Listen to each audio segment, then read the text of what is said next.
The new fiscal year will take us sailing into the 125th anniversary year of this church. 125 years of liberal religion in this valley is the kind of milestone that makes you think deeply about the role that this church has played not only in your lives, but in the life of Salt Lake City and beyond. Each year, we celebrate this church community with gratitude, appreciation, and a pledge card. But in truth, if anything, we err on the side of too little discussion on the need for stewardship to maintain a wonderful and hardworking staff, programs, and building maintenance. I can always bring you down. This next year, with your help, we seek to add a new staff position, a minister for congregational life. And this new minister will work primarily with our youth, adult education, and helping new people integrate more fully into the life of this church. He or she will add a new voice in the pulpit, a new touch in pastoral care, and complete every task that would otherwise fall through the cracks. I think that's not asking too much. Do you? Thank you for joining us in this morning's celebration.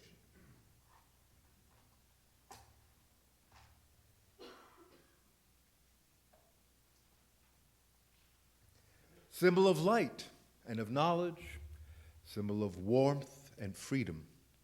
We light this chalice as a symbol of our faith. Here we gather to celebrate hope and the infinite possibilities of love. May we open our service by please turning our hymn books to number 123, Spirit of Life.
How rarely in our busy lives do we have a moment to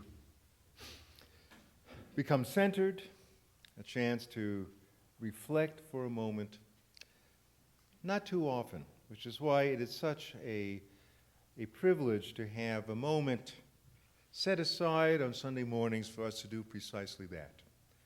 And so may we take a moment to unite our minds and our hearts in a spirit of prayer, of reflection, meditation. O Spirit of life and love, we lift our hearts in thanks this morning, deep thanks for friends, loved ones, and for this gathered company which welcomes us as we are. We are thankful for this beloved church community that encourages us in our quest for beauty, truth, and love. Here we have learned to revere both the critical mind and the compassionate heart.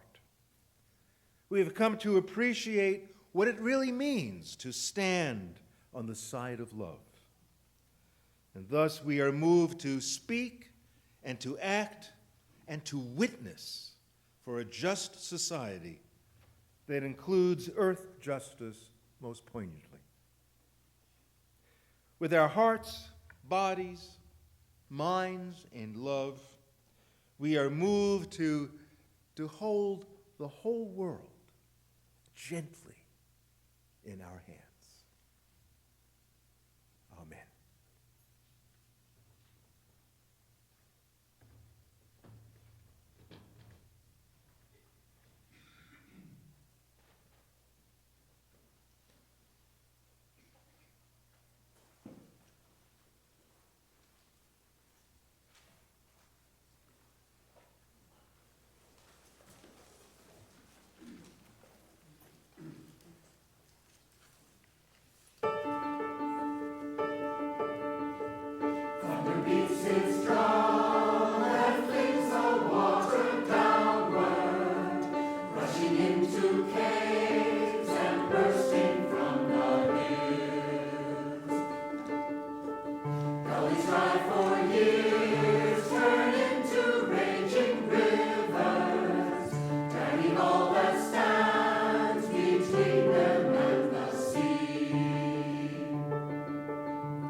So we have a great speaker with us this morning.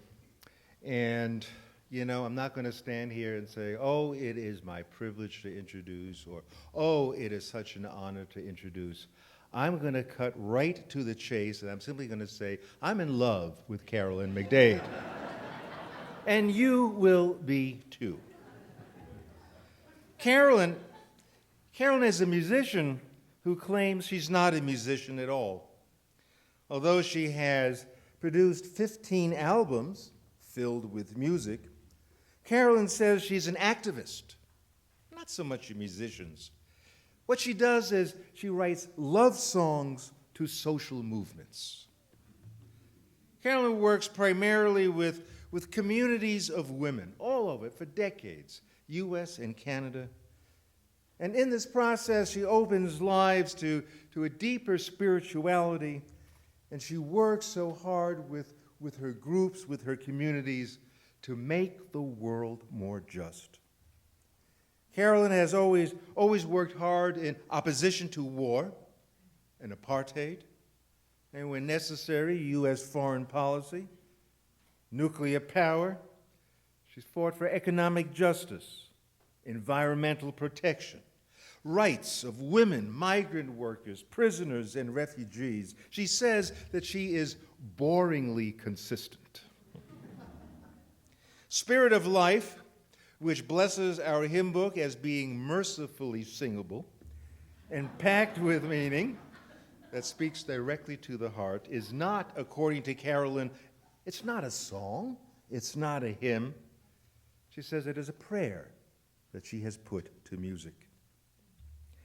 From her song, Peril and Promise, she writes, "This is a time when humanity must choose its future, a future that holds peril and promise. To focus not on having, but being. Having or being, the choice is ours." Well, maybe Carolyn is not a musician, but she is a tremendous force for justice, touching lives deeply, giving voice to the prophetic, and indeed teaching us all how to pray. So, ladies and gentlemen, I am so happy to introduce to you Carolyn McDade.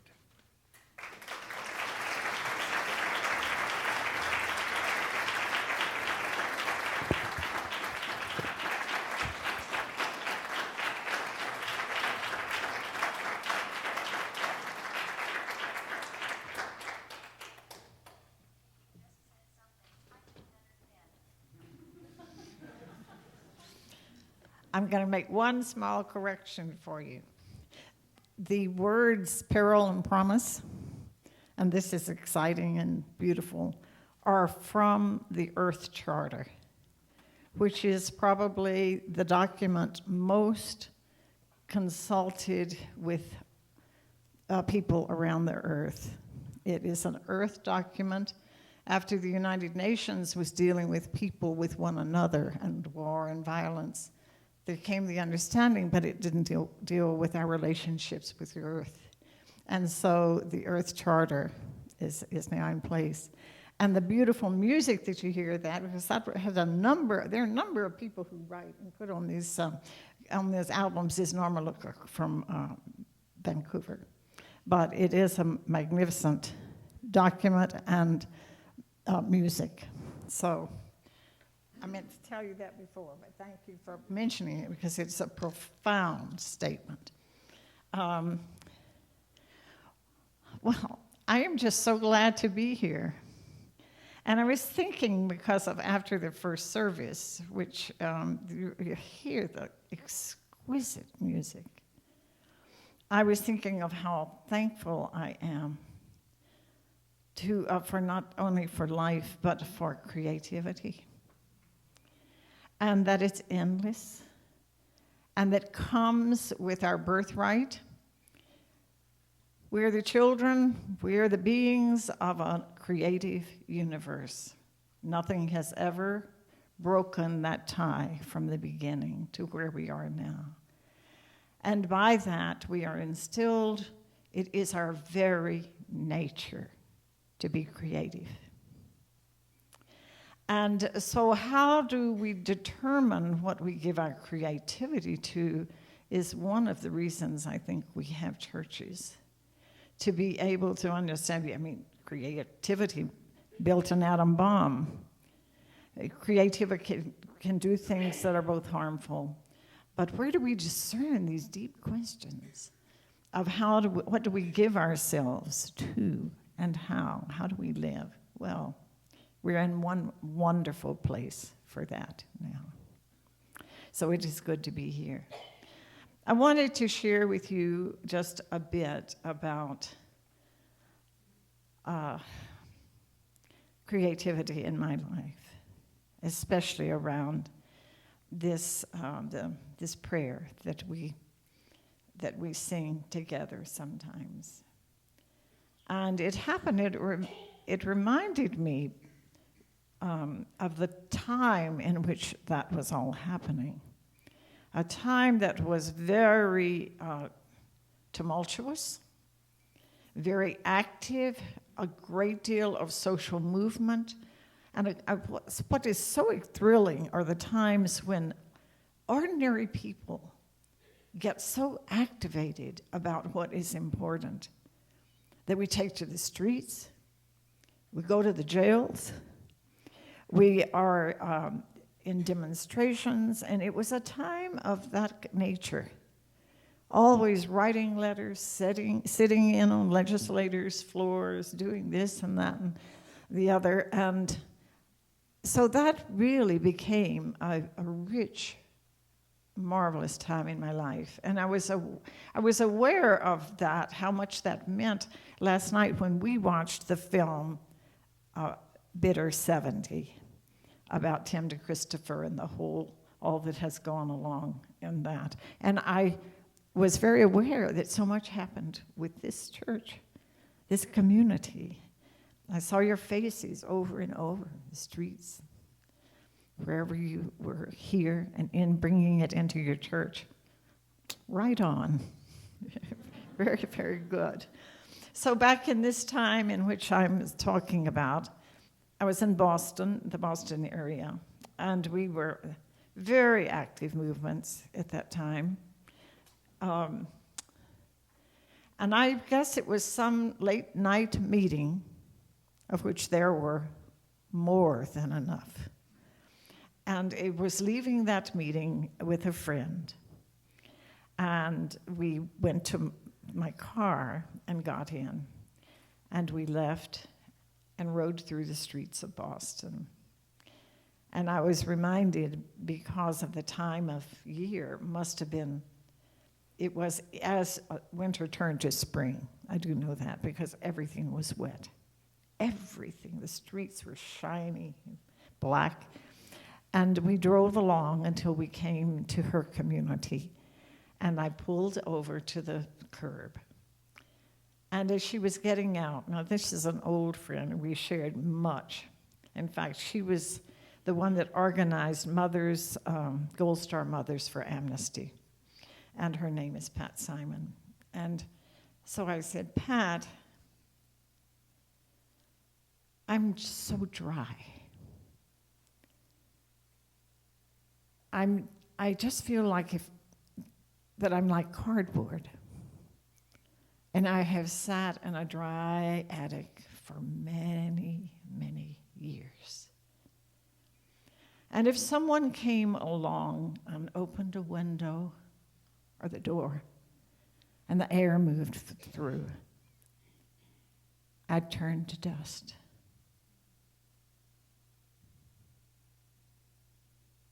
And I sat there. She reached over, put her hand on mine, and we just sat. It was nothing unusual in that we had both been in that place before. You just come to a place and it just is dry.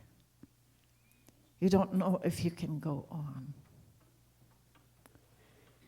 And so we sat until she squeezed my hand, opened the door, and got out. Well, that's a depth of friendship that can meet and be in that way. So I went right on through the wet streets of the night until I came to my neighborhood, which was completely dark. I parked my car. I went into the dark house without turning a light on. And I made my way to the piano.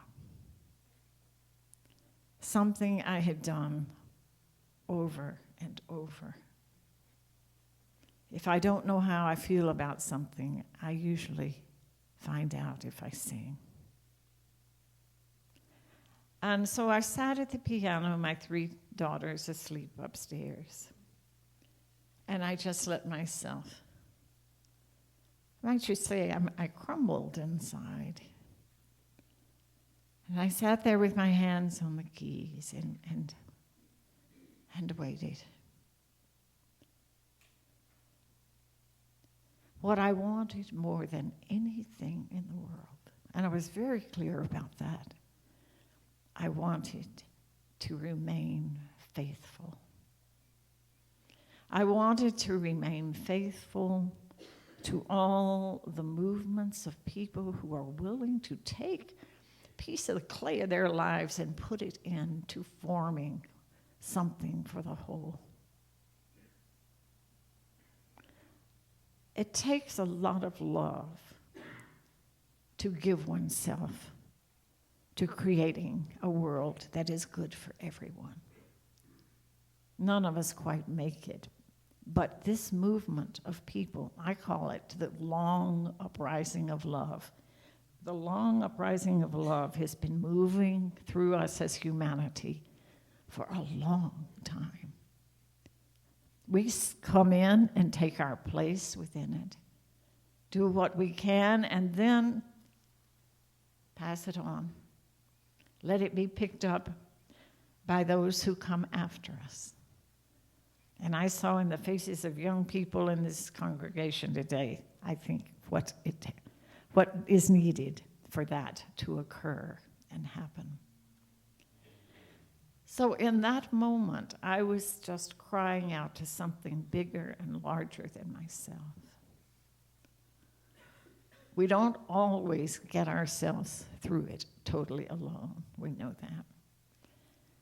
And somehow or another, I began to sing. And this is the prayer that I sang. Right there. It wasn't composed, it wasn't written, it was sung into being. And in that prayer, the next day, I wrote it down. And it has made its way in the world. And I do know that in telling this story, I simply contribute my story to the many stories that are in this room and in other places where people sing together. We all recreate a song every time we sing. There's no magic to it. It's not like a big repetition. It's a recreation.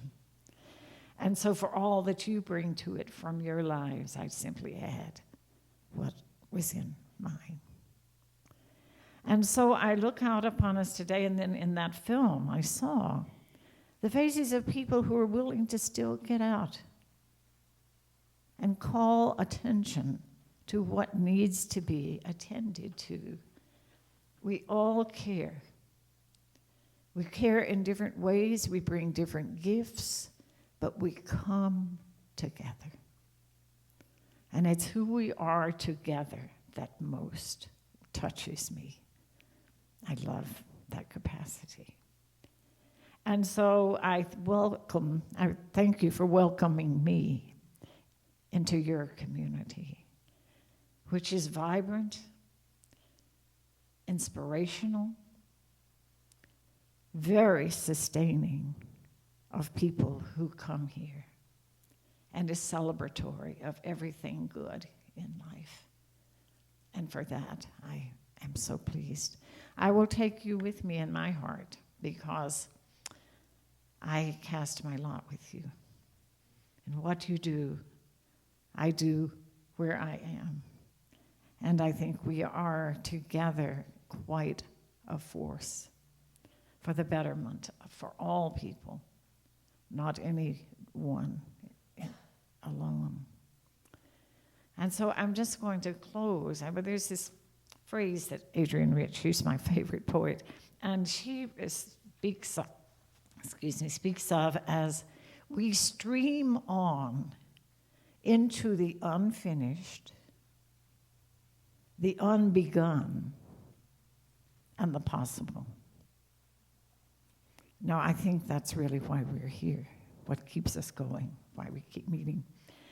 And then I will close completely with her words that have traveled with me from when I was a young feminist, just starting out.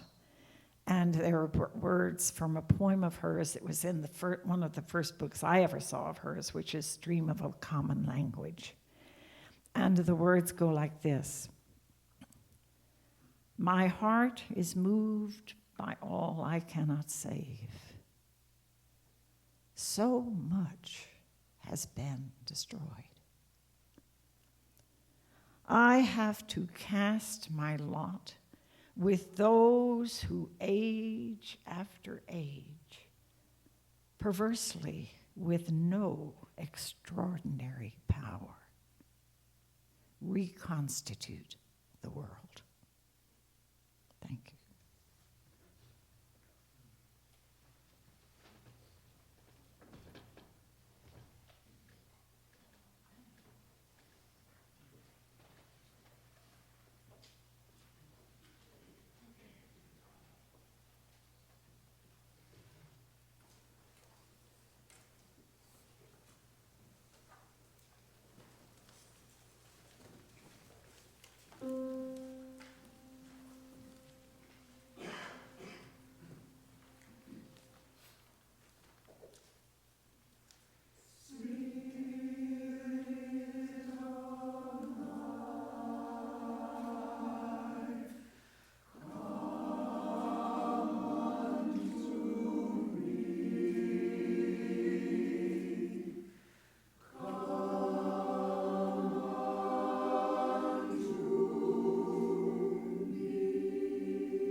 It was exactly a month ago that I read a piece in the New York Times on the latest approach to raising funds for ecclesiastical budgets. The article shed light on what it referred to as a radical experiment, which of course caught my attention. Wow, I've been searching my whole ministry for a new and radical approach to a pledge drive. Well, the radical experiment focused mainly on a growing number of rabbis who have spurned the tradition of establishing dues for the families in their synagogue, and instead are asking members to simply give what they can. I wondered, why on earth would they want to do that? I mean, I felt for about 40 years of my ministry that establishing dues was not a bad idea when you come to think about it. In fact, I envy all denominations that call for either tithing or establishing dues, so the clergy would never have to lose a minute of sleep in the night and not be driven to dark thoughts during a pledge drive. If asking a congregation to pledge what they can comprises something radical, why then we Unitarian Universalists are far more radical than we ever thought. And compounding the problem is that as a non-dogmatic religion, we are part of a tradition called the Free Church, which some people take a little more literally than they should. In fact, one of our hymns has us singing out "Church of the Free," which just makes me shudder. And I consciously make a point never to select a hymn like that during a pledge drive, and prefer to stick to Carolyn McDade's repertoire, which reminds us of our kindred spirit and our responsibilities to one another and our planet. In fact, I thought I may need to compose a hymn myself where we all belt out the words that we need to raise over $500,000 this year. But yeah, I just can't find the right tune. It just doesn't work. But fortunately, we have David Zabriskie and David Owens who will help me out at least by next year. You know, it's a tall order to raise that kind of money in a free church without the leverage of guilt or the promise of heaven. I guess that's why we're so radical, believing that people will actually give to a religious community for the right to volunteer endless hours and to serve on committees that are, well, not always that inspiring. If we just invoice everybody, my God, we'd have a staff of 30 and no one would have to lift a finger. But then it wouldn't feel like church, at least not our church.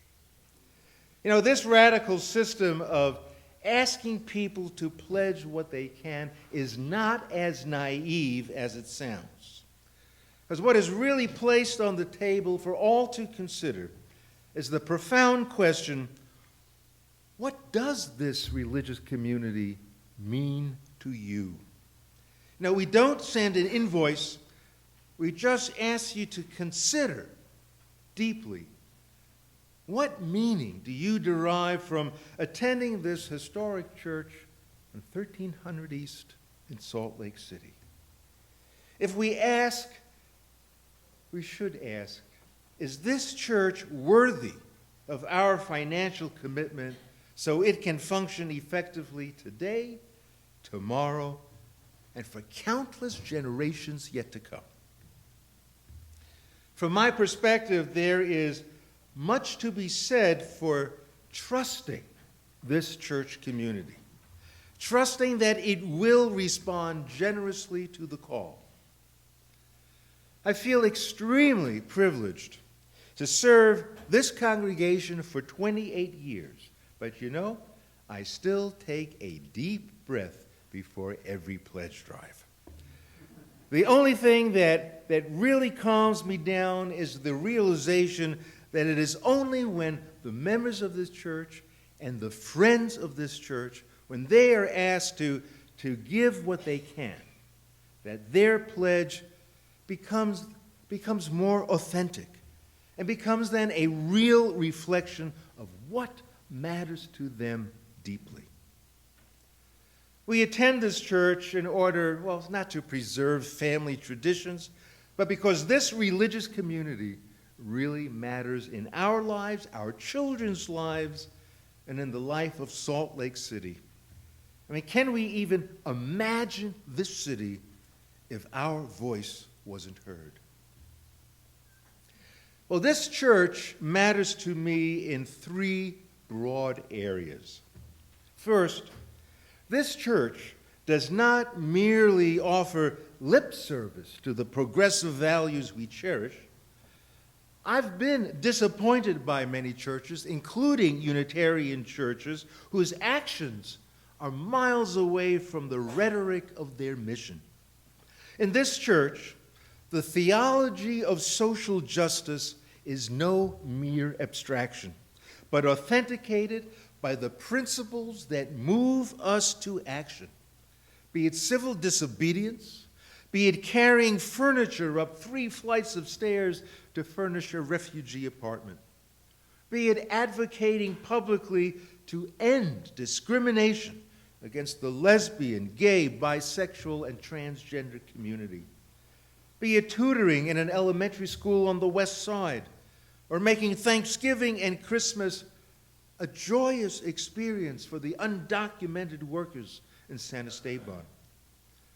This church does not hesitate to fight for the extension of health care to the poor, to enlighten institutions to divest from fossil fuel industries, as carried on by our own example, to keep immigrant families intact, and, well, to coin an old phrase, to love our neighbor. And in that parable, when a lawyer tries to narrow the scope of all this compassion stuff that Jesus admonishes us to follow, he asks Jesus, he comes up and confronts him directly, and he says, will you define for me specifically who is my neighbor? As though looking for a loophole so he doesn't have to love everybody that he comes in touch with. We know this all too well. The lawyer represents today's attitude of indifference to those who suffer and those who live on the margins of society, where the privileged few now dictate the political, social, and economic agenda. The fabric of our society is ripped apart by the lack of compassion and love. The focus now is on prosperity for oneself. And this church gives radical, a new meaning to who our neighbors are, and our call, a divine call perhaps, to bring justice to those who have been disinherited in our society. We are considered radical because we do not limit compassion to our own tribe.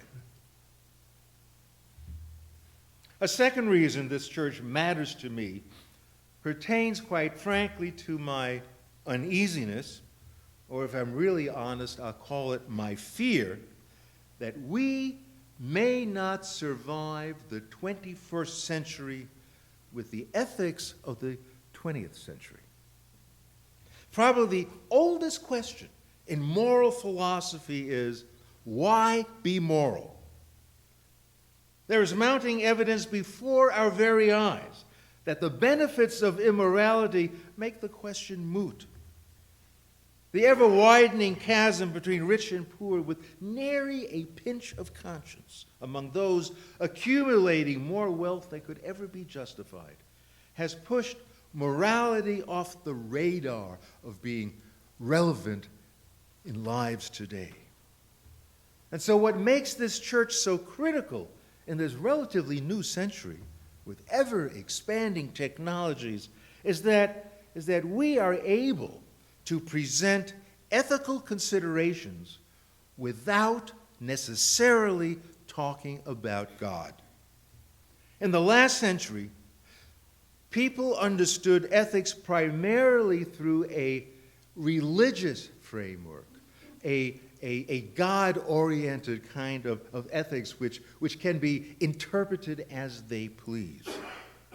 In the 21st century, we see the battles unfold with the far-right extremists.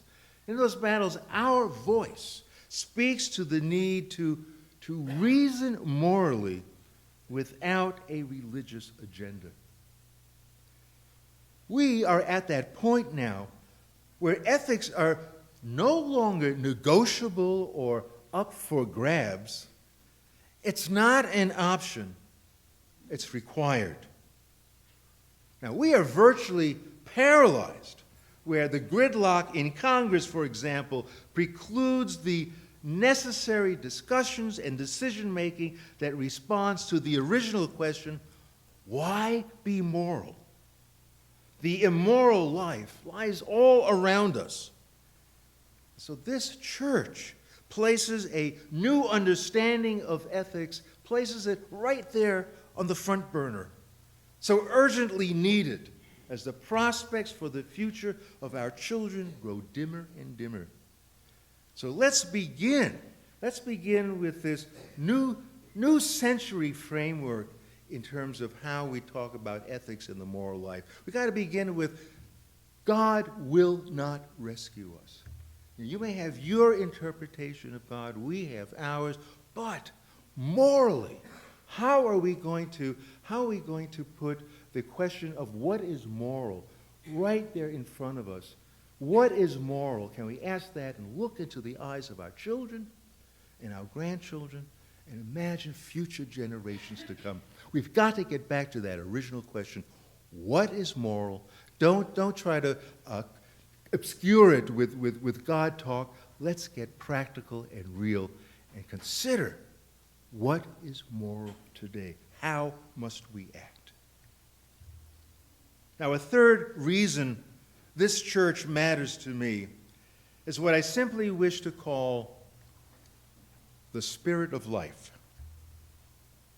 I ask in prayer that the Spirit come unto me, and may it sing in my heart.